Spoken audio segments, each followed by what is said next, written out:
Hoy en Vidas Cruzadas recibimos a Pedro Corral, periodista e investigador de la Guerra Civil Española, sobre la que ha escrito varios ensayos, el último de los cuales es Vecinos de Sangre. Es también autor de 3 novelas y ha sido finalista del Premio Planeta y del Premio Nadal. Entre 2000 y 2004 fue asesor en asuntos culturales del gabinete del presidente del gobierno, José María Aznar, y ha sido concejal del Ayuntamiento de Madrid y delegado del área de Gobierno de las Artes, Deportes y Turismo. Con ustedes, Pedro Corral. Pedro Corral, bienvenido.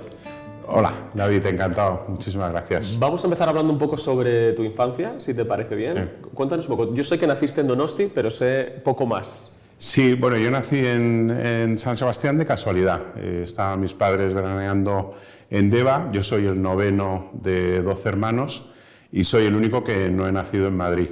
Y desde pequeño mi padre me cultivó esa vasquidad, ¿no?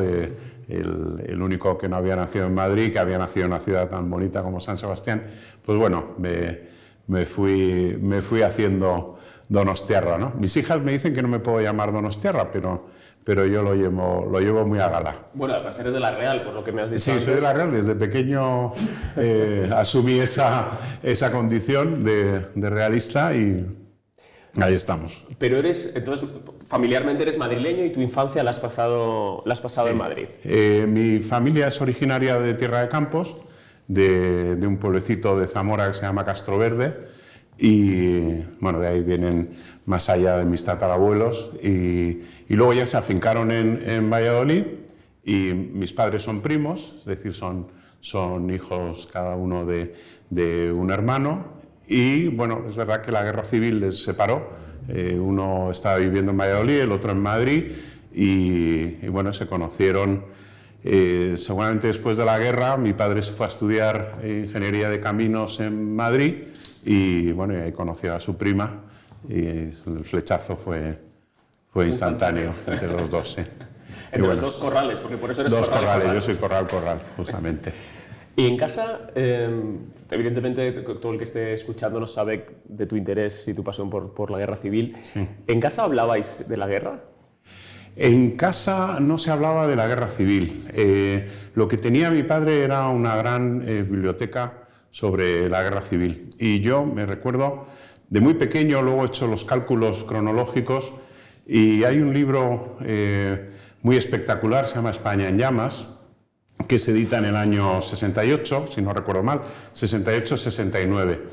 Mi padre ya tenía ese libro y yo estoy en el cuarto de jugar de casa, hojeando el libro, pasando páginas, viendo las fotos y muy impresionado de reconocer paisajes de Madrid de nuestra vida de entonces que aparecían reflejados en esas fotografías tan dramáticas, tan trágicas de hombres armados, de bombardeos. Bueno, pues eso es el recuerdo que tengo y te estoy hablando, David, posiblemente con 6 o 7 años. Estaba yo ya quedándome perturbado por esas imágenes, ¿no? Se hablaba poco y lo que sí que nos ha llegado es algunas historias más bien de mis tíos o de mis tías, y hay una muy bonita que a mí me gusta contar, que es en Valladolid. Mi padre es del año 24, tiene 12 años cuando empieza la guerra civil. Le mandan en el 18 o 19 de julio, le mandan a la calle a comprar pan, y en esos momentos había lo que se llamaba los pacos. Había gente que disparaba desde las azoteas a los militares y a las fuerzas de seguridad. En Valladolid había triunfado el golpe y entonces él, cuando sube a casa de vuelta de comprar el pan, se encuentra en la escalera a unos falangistas que se llevan detenido a un vecino. Mi padre se planta en la escalera y les pregunta que a dónde se lo llevan y por qué se lo llevan. Y le dicen que se lo llevan porque es un paco, porque saben que ha estado disparando desde las azoteas. Mi padre sigue plantado en medio de la escalera, con 12 años, y le dice: ese no es verdad, porque este señor ha estado con mis padres oyendo la radio todo el día. Y en efecto, los falangistas se quedan un poco chocados y suben a casa de mis abuelos y les preguntan: no, nos llevábamos a este señor detenido porque tal, pero su hijo dice que... No, sí, mi hijo tiene razón, este señor estaba aquí oyendo la radio En esos momentos, lo tengo yo documentado, en Valladolid se aplicaba la ley de fugas a los pacos, ¿no? Los asesinaban sin juicio, los ejecutaban sin juicio. A este señor, que era inocente, pues, seguramente hubiera tenido también ese final. Curiosamente, mi padre jamás contó esta historia, se la hemos oído contar a sus hermanas, ¿no? A mis tías. O sea, tu padre con 12 años salvó una vida, ¿se puede decir? Sí, prácticamente. Es una pena porque me habría encantado poder hablar con él del asunto, ¿no? Y desarrollarlo, pero... ¿Y por qué crees que tu padre no hablaba más de la guerra civil? A ver, yo creo que en la generación de la guerra civil hay muchas reacciones y muchos sentimientos y estados de ánimo, pero yo creo que lo que caló fue lo que me dijo un veterano de la guerra civil, que era la extrema vergüenza que sentían como generación de lo que había ocurrido, ¿no? Yo creo que eso pesó. Luego el dolor, las tragedias de cada familia, yo creo que hubo una cierta tendencia a interiorizarlo, a no expresarlo y a que aquello quedara, bueno, que fuera pasando el dolor. Hay una frase que me gusta mucho de este escritor católico León Bloy, que es sufrir pasa, haber sufrido no pasa jamás, ¿no? Y yo creo que eso es lo que todas las familias vivieran la guerra donde la vivieran, en una zona o en otra. La verdad es que la herida de la guerra civil es tremenda. Es verdad que la herida de la guerra civil se prolongó en el caso de los vencidos, ¿no? Exilio, cárcel, ejecuciones, represión de posguerra. Por eso yo creo que es aún más grande la generosidad, siendo tanta, enorme, la de las personas que vivieron la guerra civil y sufrieron la guerra civil en cada bando. Yo creo que no debemos olvidar la gran generosidad por parte de los que fueron del bando de los perdedores, ¿no? A la hora de conseguir ese abrazo de todos y para todos, ¿no? Volveremos sobre el tema de la guerra civil, por supuesto, pero quiero volver otra vez al hilo biográfico, ¿no? Yo, si encuentro a un niño hojeando un libro de historia y tan interesado en la historia desde tan joven, hubiera pensado que su vocación es la de historiador. ¿Por qué te decantaste por el periodismo?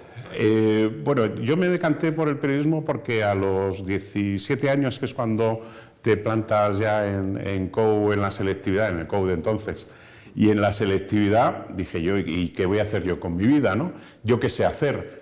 Y yo lo que sabía hacer era escribir. Yo había, me había aficionado y tenía esa vocación de escribir desde pues, prácticamente los 12 años, 11 años, no sé. Y bueno, me gustaba escribir, me divertía escribir y me apasionaba escribir. Y bueno, dije, pues voy a una carrera donde yo pueda contar cosas, donde tenga que reflejar y describir la realidad. Bueno, pues me fui a periodismo.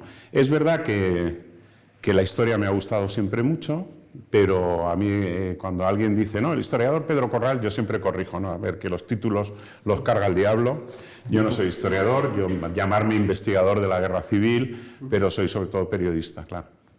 Y estuviste durante muchos años, bueno, la mayor parte de tu carrera periodística la hiciste en el diario ABC, ¿no? Eso es.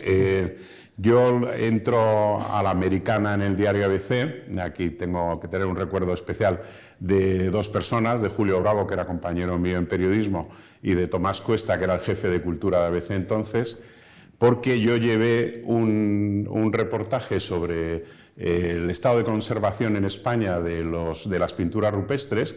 Me quedé impresionado porque descubrí, entre comillas, en las hoces del Duratón, en unos abrigos, encontré unas pinturas rupestres y fui a preguntar al Ministerio de Cultura si estaban protegidas, si estaban catalogadas, y bueno, me encontré con un técnico que me dijo ahí que era tremendo, que el patrimonio rupestre español estaba totalmente abandonado, totalmente desprotegido, que solo estaba protegido, no sé si me dijo, el 10% de los yacimientos, el 90% quedaba expuesto al expolio, a la destrucción.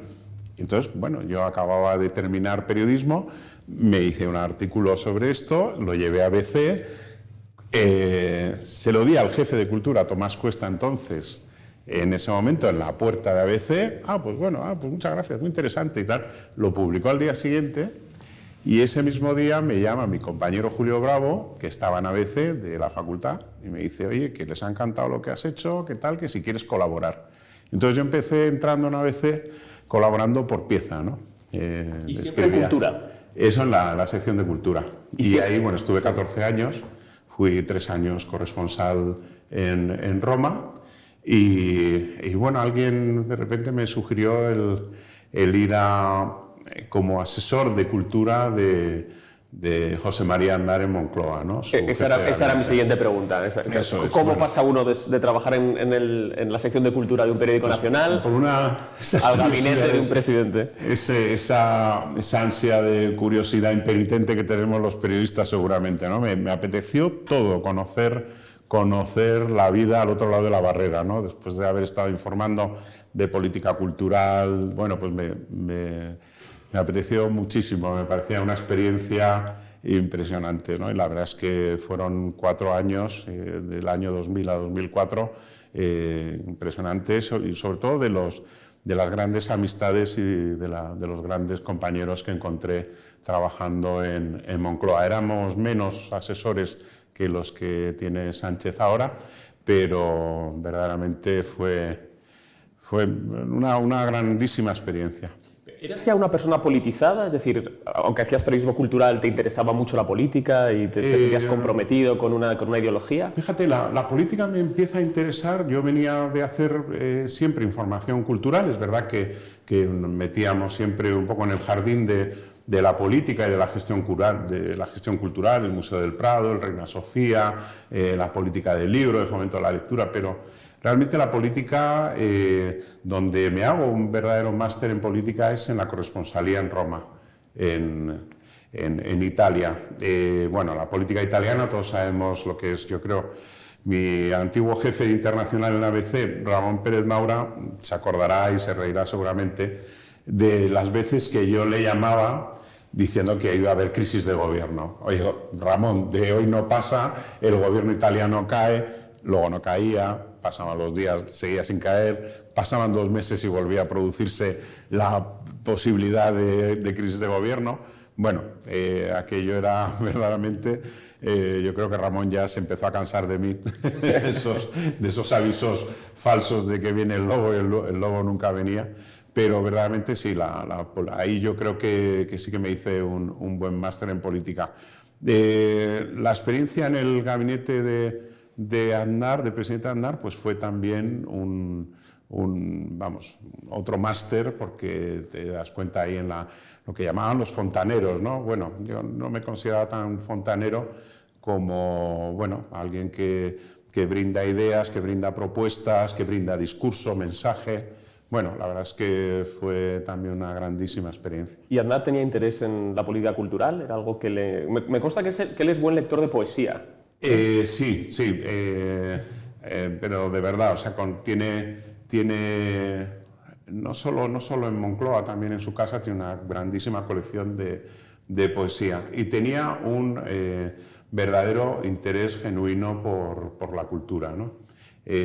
Bueno, pues nosotros hicimos mucho trabajo de reivindicación, algo que es una pena porque es de todos, es patrimonio de todos nosotros, y es la Edad de Plata, ¿no? Y en la Edad de Plata Aznar puso mucho énfasis bueno, nosotros sí celebramos el centenario de García Lorca, bueno, muchísimas actividades de recuperación de la residencia de estudiantes, que era ya un proyecto que venía del Partido Socialista con Felipe González, pero que Aznar mantuvo también para que pudiera seguir surcando, ¿no?, las vicisitudes del presupuesto y de tal. Bueno, yo creo que sí había un genuino interés, y una de las pruebas es que se creó una comisión delegada de asuntos culturales. Esto significaba tener a muchos ministerios implicados transversalmente en política cultural.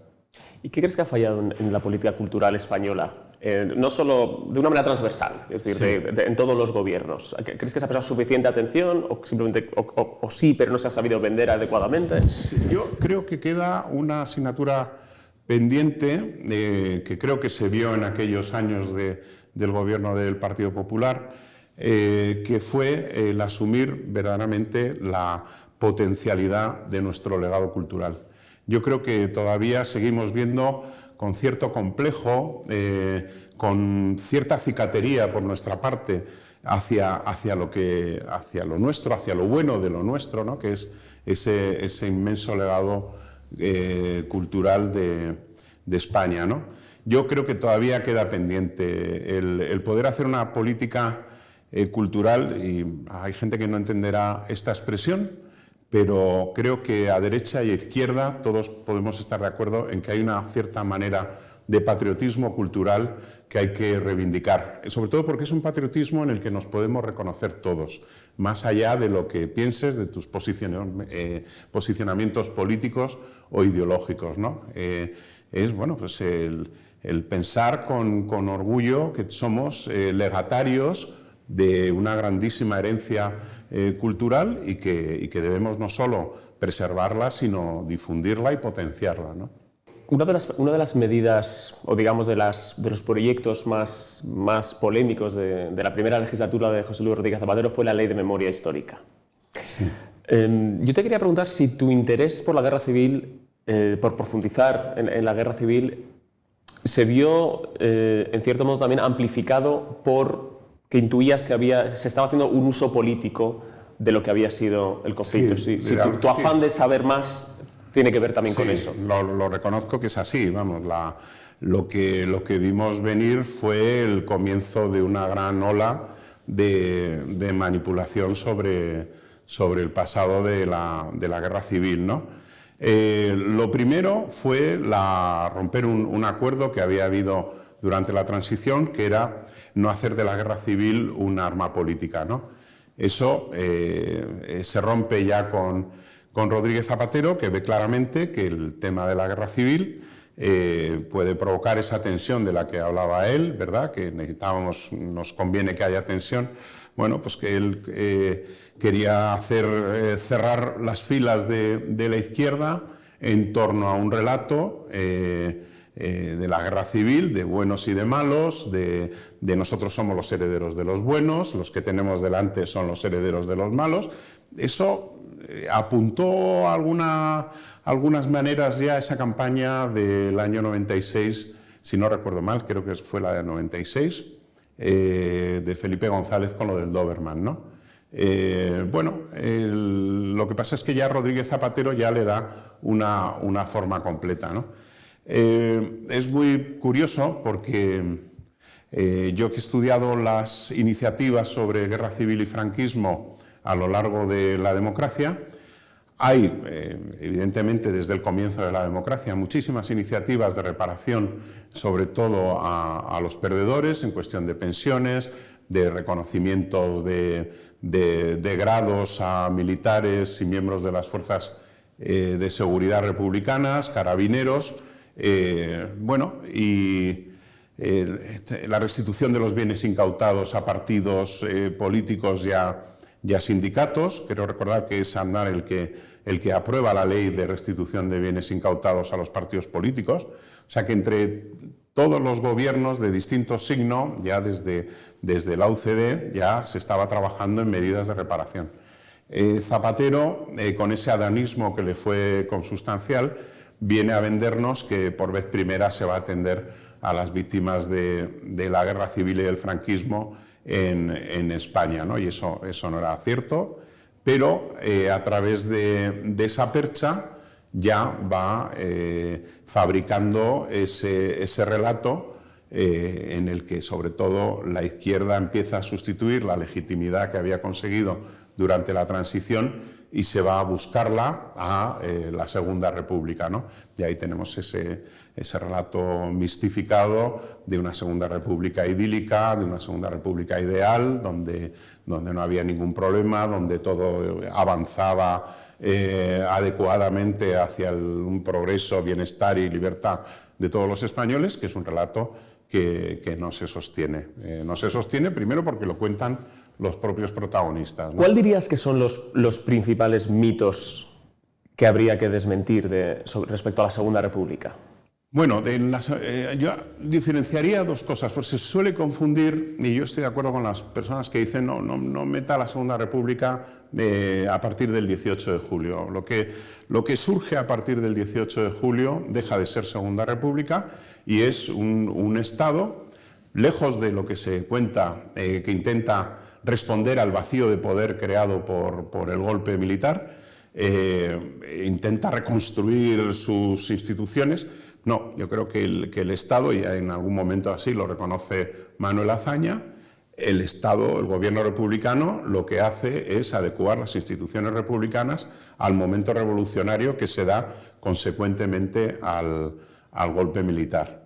Entonces hay que diferenciar. La Segunda República hay que reconocer, es obvio que es saludada con grandes esperanzas a derecha y a izquierda, después de un régimen, el de la Restauración, que se ha ido cayendo a pedazos, sobre todo a partir de la dictadura de Primo de Rivera, pero esas esperanzas son defraudadas muy inmediatamente. ¿Por qué? Pues que hay una parte del republicanismo y de la izquierda que quieren que esa república sea una república de izquierdas, ¿no? Aquí ya hemos ganado nosotros y aquí ya solo nosotros vamos a tener legitimidad para actuar bajo este régimen, ¿no?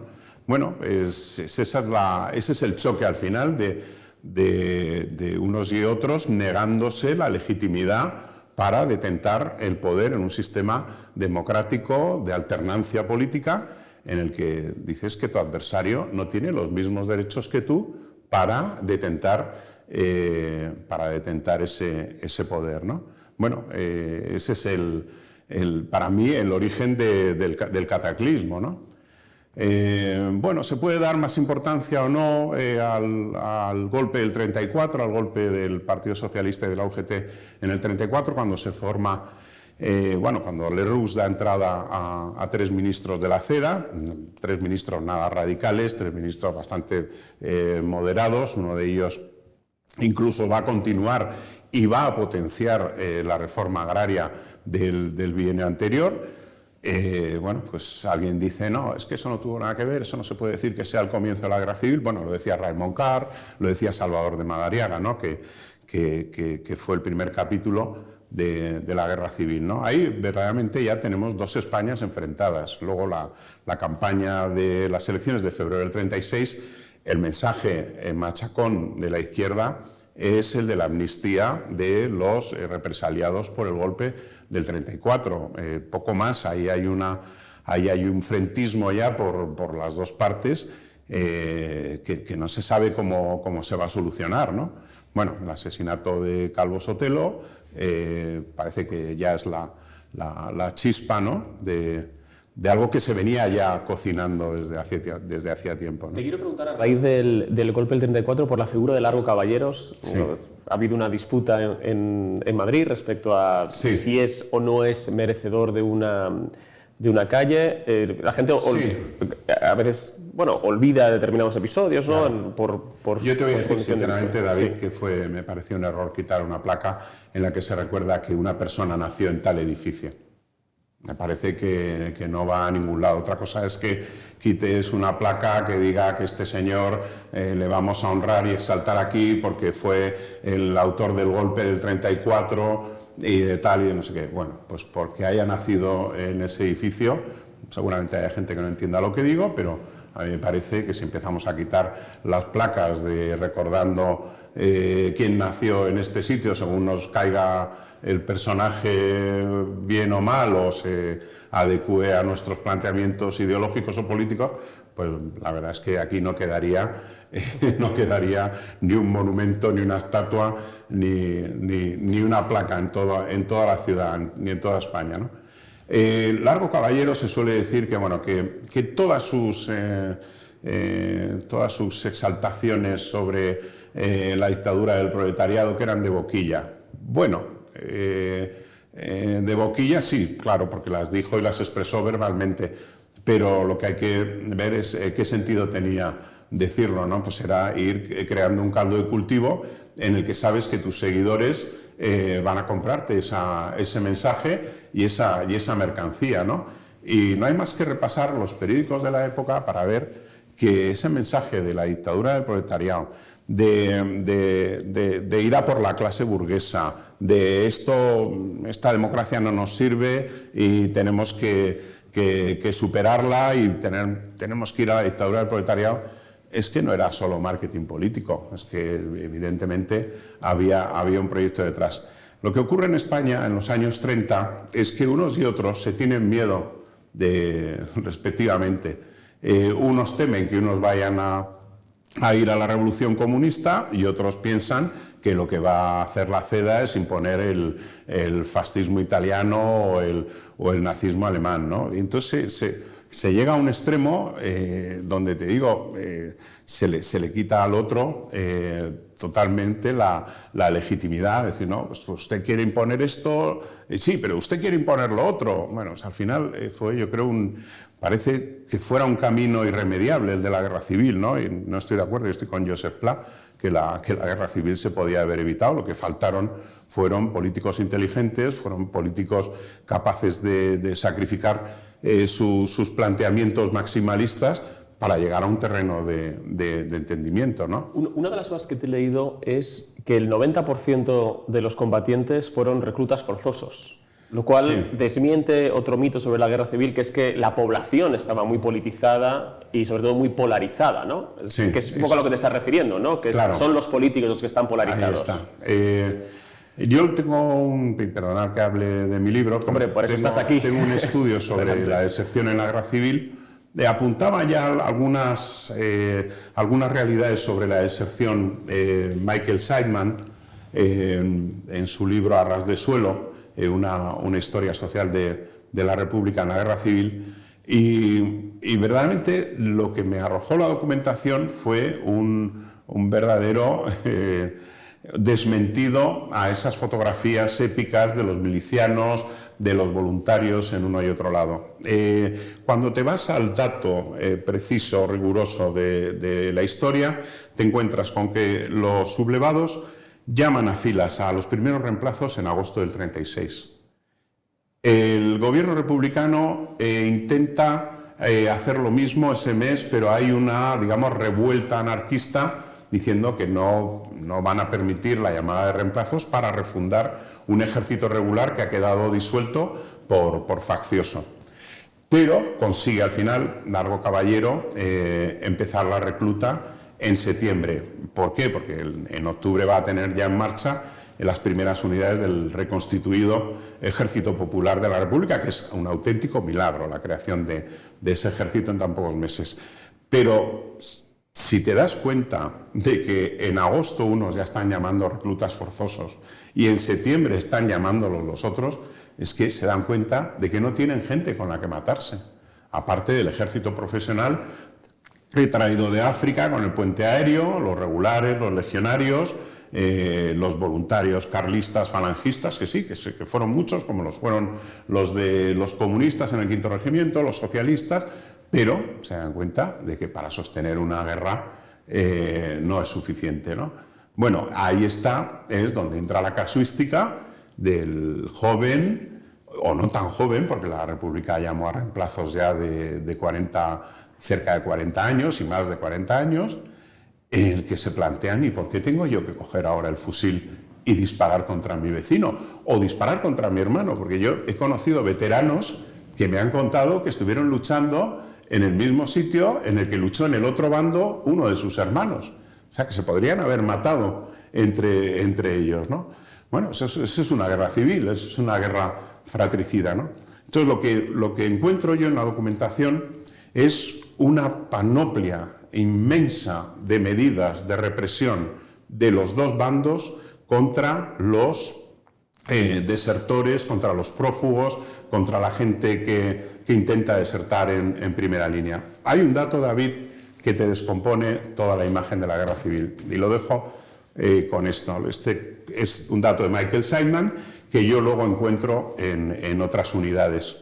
En algunos frentes pasivos moría más gente en tierra de nadie, disparada por los centinelas cuando intentaba desertar, que las balas que producía o las bajas que producía el enemigo. Entonces, ¿de qué guerra estamos hablando? Si un bando se causa a sí mismo más bajas por gente que intenta desertar de filas que la que le causa el enemigo. Bueno, pues esto es lo que sucedió en la Guerra de España. Habrá gente que siga empeñada en vendernos exclusivamente la épica, la leyenda del arrojo y del valor y del idealismo, que por supuesto existe, y yo no lo voy a negar, y no se puede negar. Pero lo que existe en una grandísima proporción es también el que se pega un tiro en el pie o en la mano para dejar el frente, el que se contagia de venéreas para tener una excusa médica para no estar en el frente. En la batalla del Ebro, antes de la batalla del Ebro, se llegó a castigar como automutilación el tercer contagio de venéreas en el ejército republicano. Porque a la primera, bien, vale, te pasas porque hoy has tenido una noche de farra y tal, y te has contagiado. A la segunda ya se empiezan a mosquear, empiezan a ver que aquí hay una intencionalidad. Y a la tercera ya descubren que esto está hecho a propósito para no tener que empuñar el fusil e ir a cruzar el Ebro en la ofensiva que se preparaba. Bueno, pues los que caían en ese tercer contagio ya eran acusados de automutilación. Un delito, por cierto, que se pagaba con penas de cárcel, pero como veían que ellos al final conseguían su propósito de irse del frente, bueno, pues se subió la pena a pena de muerte, ¿no? Y son los dos bandos, ¿no? Has insistido mucho también en tu obra en que la verdad de la guerra está sobre todo en las intrahistorias, ¿no? en las pequeñas historias sí. De distintos personajes, o por lo menos, si no la verdad, sí una buena parte de la verdad que se escapa del gran relato y de pues, lo que hacían las élites políticas en ese momento. ¿Qué verdades encuentras en esa microhistoria que no encuentras en otros relatos? A ver, es verdad que hemos tenido la bibliografía de la Guerra Civil, en muy buena parte, es la bibliografía de los grandes dirigentes, de los militares, de los líderes políticos, pero es verdad que, salvo algunos casos en los que se ha ido recogiendo los testimonios de personas desconocidas, de personas anónimas, creo que ahí está parte de la verdad. ¿Y cuál es la verdad que te reflejan los testimonios personales? La extrema complejidad de la Guerra Civil. Aquí nadie tocó un silbato en el 18 de julio del 36 para todos los españoles de derechas a un lado, todos los españoles de izquierdas al otro y ahora matarse. No, una guerra civil tiene una grandísima complejidad. Hay un mare magnum de decisiones que se tienen que tomar prácticamente al minuto. ¿Y yo qué hago ahora con mi vida? ¿Me voy de voluntario? ¿Me cojo a esto? ¿Me espero a que me detengan? Bueno, yo he encontrado casos como el de Lázaro Aguilera. Es un chico de Renovación Española, del partido de Calvo Sotelo, que cuando empieza la guerra civil le detienen en una checa anarquista y le dicen, tenemos dos opciones, o trabajas para nosotros denunciando derechistas, o te paseamos ahora mismo, te llevamos a los altos del hipódromo y te liquidamos. Y él dice, bueno, pues prefiero trabajar para vosotros. Entonces él empieza a delatar a gente que sabe que está de vacaciones. Entonces, claro, las milicias llegan a una casa, no hay nadie, pues estos están de veraneo, se van a otra que les dice que les señala a este chico de Renovación Española, tampoco hay nadie. Y claro, ya se empiezan a mosquear a la tercera y la cuarta, le dicen, oye, tú nos estás tomando el pelo. Y ahí ya empieza el calvario, él ya tiene que dar nombres de gente que sabe que está en Madrid y que son asesinados después de su delación. Bueno, pues este chico monárquico, católico de Renovación Española del partido de Calvo Sotelo, al final, después de la guerra, es fusilado por Franco, por los franquistas, por haber participado en una checa anarquista, ¿no? Entonces dices, a ver, pero esto no sé, esto me descuadra mucho, ¿no? Esto, ahora a ¿dónde le ponemos? ¿Es una víctima de quién? No sé, es todo muchísimo más complicado, ¿no?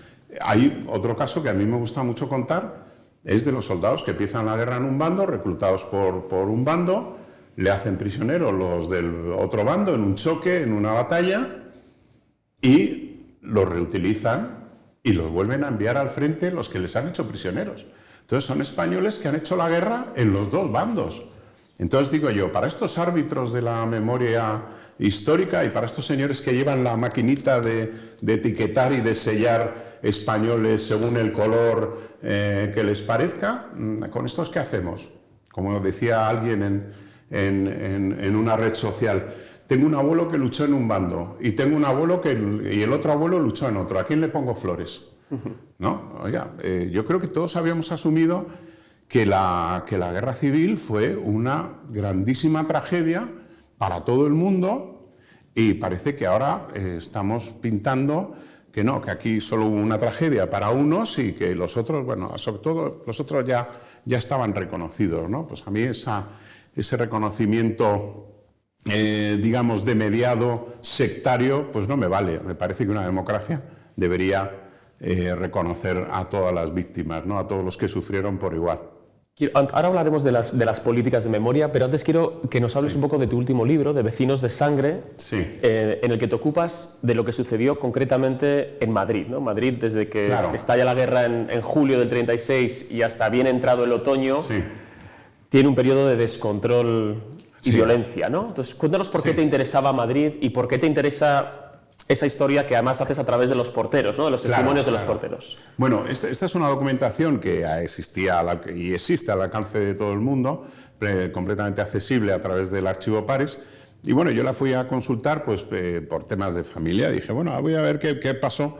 Son declaraciones juradas de porteros y de vecinos hechas después de la guerra. Los franquistas, cuando entran en Madrid, les obligan a hacer a porteros y a los dos vecinos que no fueran los más antiguos del inmueble y que no fueran de partidos o sindicatos del Frente Popular, hacer una declaración jurada con todo lo que había ocurrido en ese inmueble durante la guerra, ¿no? Asesinatos, robos, detenciones, incautaciones. Bueno, entonces yo fui buscando un dato de mi familia, de la casa donde había vivido mi abuelo, y entonces fui pasando páginas, y me encontré con que ahí había un testimonio muy vivo, muy directo de lo que había sucedido en las casas de Madrid durante la guerra. Y eso me lleva a lo que has dicho tú antes, David, de las microhistorias. Ahí sí que hay en cada inmueble hay un compendio de microhistorias que son las que, en algunos casos, porque me llamaban la atención o porque lo que decía el portero lo desmentían los vecinos,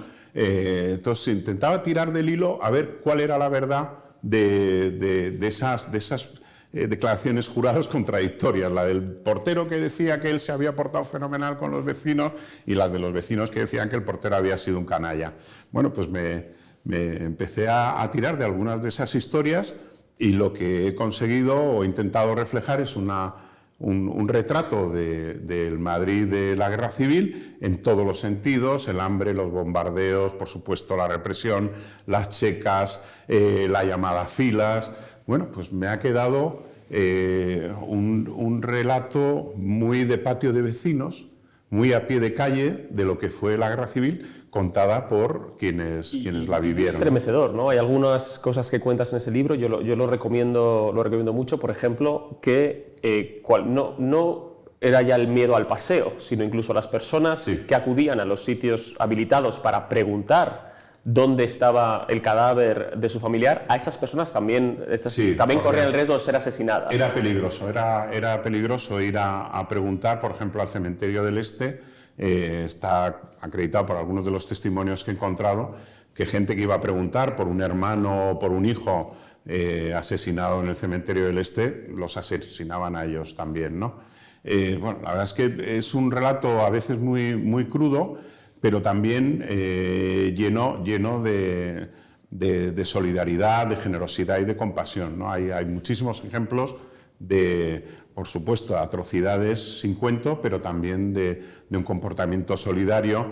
Y era un poco lo que me llamó la atención, cómo en algunos inmuebles hay como una especie de acuerdo tácito de que la guerra pase haciendo el menor daño posible. Vamos a protegernos entre todos. Yo sé que tú eres de derecha, tú eres de izquierda, tú de tal, pero vamos a intentar protegernos entre todos. Y en otras, en cambio, es la guerra civil declarada en el propio inmueble, ¿no? Delaciones primero de los de izquierdas contra los de derechas y después de la guerra de los de derechas contra los de izquierdas, aunque no hubieran tenido que ver con asesinatos, ¿no? Permíteme una pregunta un poco metafísica, si quieres. Sí. Cuando te asomas a estas historias humanas, ¿qué opinión te queda sobre la condición humana misma? Es decir, cuando estás viendo que personas que un día se saludaban en la escalera y el día siguiente se están delatando y están favoreciendo el asesinato de los demás, ¿convivimos realmente con personas que son capaces de esa maldad? Porque yo entiendo que los vecinos del 36 tendrían una relación similar a la que tengo yo con mis vecinos en este momento, ¿no? Sí, sí.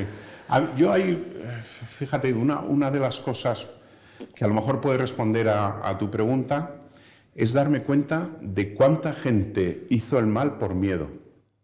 Porque si no hacía él el mal, se lo iban a hacer a él, ¿no? A mí eso ya me parece como que es... Oye, por supuesto, existe el libre albedrío, existe la gente buena, la gente mala, pero los que se ven forzados por el miedo a qué me va a pasar a mí si no hago lo que me dicen, ¿no? Como este ejemplo que he puesto, ¿no? De este chico de Renovación Española, ¿no? Al final, ¿qué es lo que descubres? Que es absolutamente insospechable lo que podemos hacer los seres humanos en una situación de esa tensión, ¿no? y de esa magnitud de tragedia y de barbarie, ¿no? Es insospechado. Pues lo que se ha dicho siempre, se puede dar lo mejor y se puede dar lo peor. Y a mí hay una figura que de verdad que de todo el libro se me ha elevado, pero a un nivel absolutamente, digo, es que a este señor habría que hacerle una estatua de 20 metros en Madrid. Y es Melchor Rodríguez, el dirigente anarquista, inspector de prisiones, primero, luego delegado, que para las matanzas de al que llaman el Ángel Rojo, ¿no? Al que llaman el Ángel Rojo. Ángel Rojo.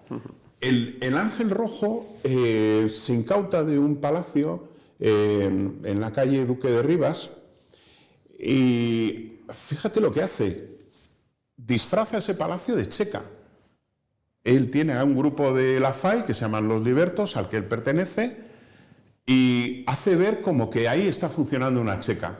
Lo que está haciendo es crear un refugio para personas perseguidas. Y la gente iba al Palacio de Duque de Rivas a pedir protección. Y hay un ministro, que es Salazar Alonso, que fue ministro de Gobernación cuando la huelga campesina del 34, que fue muy cruenta la represión contra esa huelga. Y él se entrega a Melchor Rodríguez, está en Madrid, se entrega pensando que está en un sitio seguro y que además él va a hacer lo posible para que se le juzgue con total imparcialidad, pensando que él no ha tenido nada que ver con la sublevación, y se le monta un juicio político y al final se le ejecuta en la cárcel Modelo. La gente llamaba a Melchor Rodríguez, y es el caso de Salazar Alonso: véngame usted a detener, porque sé que en sus manos estoy seguro. Y entonces yo tengo un capítulo dedicado a multitud de ángeles rojos, de personas que también, jugándose la vida, protegen a sus vecinos de derechas, ¿no? Y hay cosas muy, muy conmovedoras de porteros de UGT, con el carné de UGT de principios de siglo, haciéndolo valer delante de las milicias, una persona ya mayor que podían derribar de un empujón los milicianos armados que entraban al asalto en las casas, poniéndose delante de la portería y diciendo: aquí ustedes no entran, yo soy un viejo militante de UGT y aquí hay gente de orden y aquí hay gente estupenda y aquí ustedes no entran.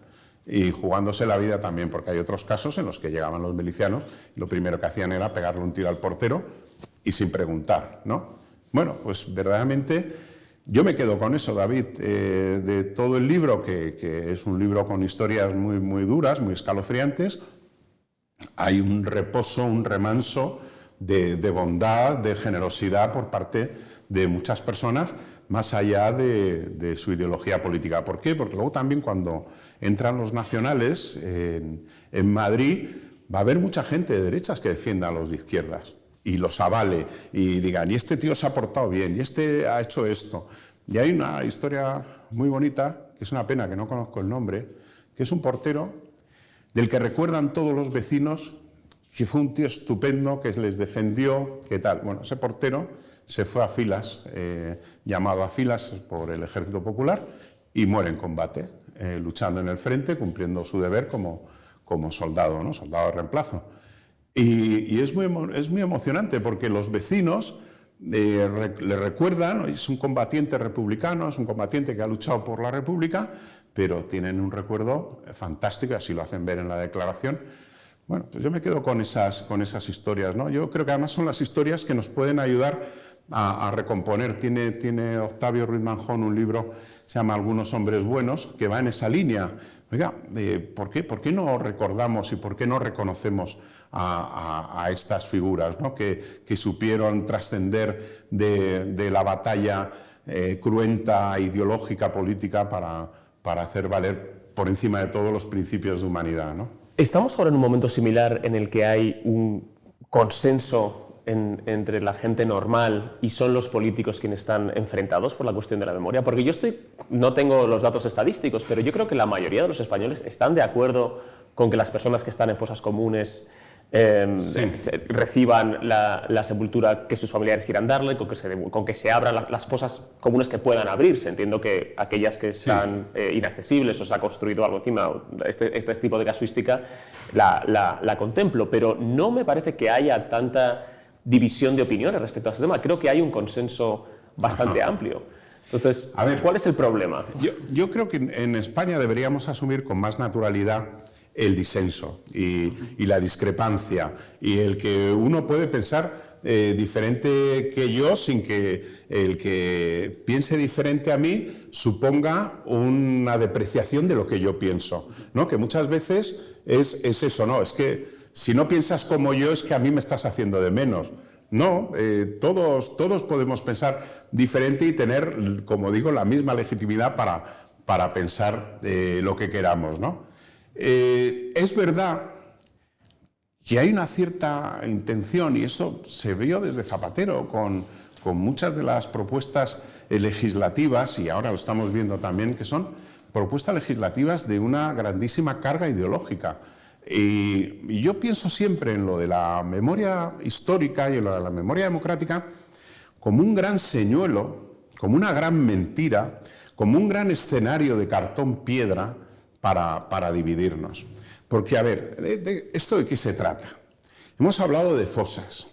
David, cuando yo pregunto al gobierno ¿cuántos restos de personas se han exhumado con las ayudas que concedió Rodríguez Zapatero entre 2000, creo que las primeras fueron 2006, hasta 2011?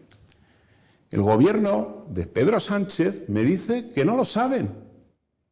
¿Pero cómo? Pero vamos a ver, una financiación pública a través de subvenciones para exhumar restos de víctimas de la guerra civil y del franquismo, y nadie se ha puesto a contar cuántas personas se llevan exhumadas con esa financiación. Pero verdaderamente, ¿esto es que le importa a alguien? ¿Alguien en el gobierno tiene verdadero interés en esto? Por cierto, de Zapatero, 2/3 partes de la financiación de la memoria histórica iban para cualquier cosa menos exhumación de fosas. Eran 24 millones, y de esos 24 millones, exclusivamente a búsqueda de exhumación de fosas, que nunca siempre se logra encontrarlas y tal, pero bueno, se gastaba dinero en buscarlas, 8 millones.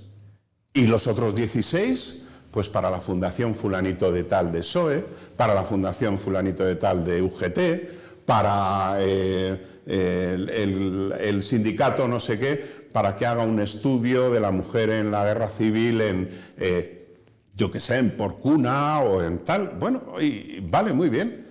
Sí, pero ¿dónde está todo eso? ¿Dónde están esos estudios? ¿Dónde están las actas de esos congresos?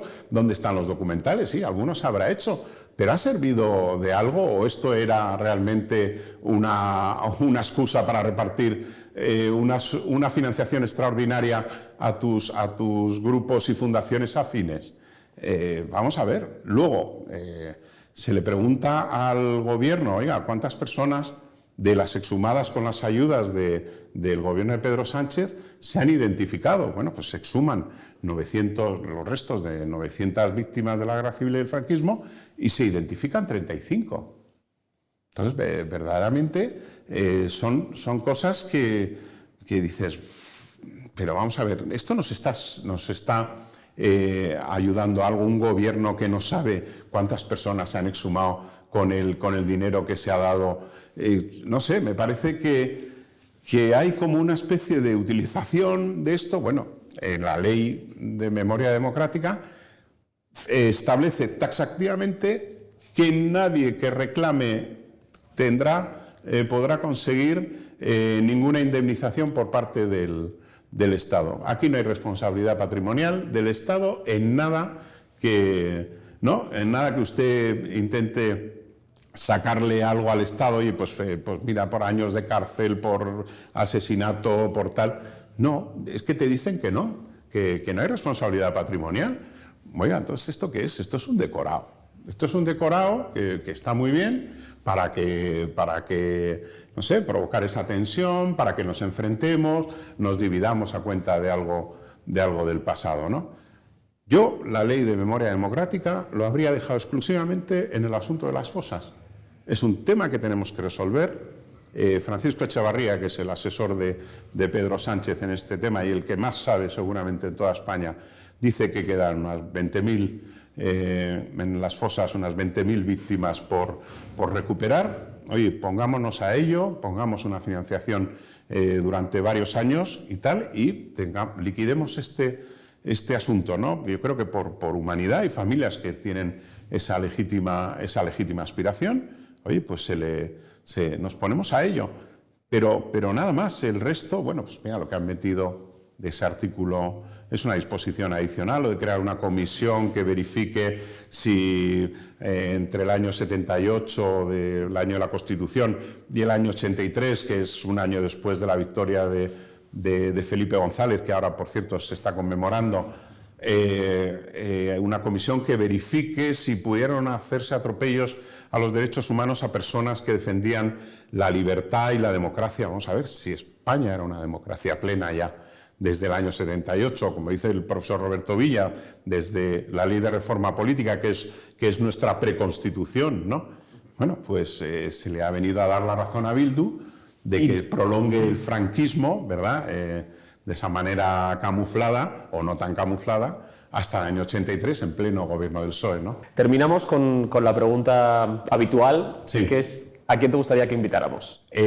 Al director de teatro, Juan Carlos Pérez de la Fuente. Creo que es una persona muy interesante, aparte de un grandísimo director teatral, y que yo creo que os va a dar muchísimo juego. Perfecto, tomamos nota. Muy bien. Muchas gracias. A ti, David, encantado.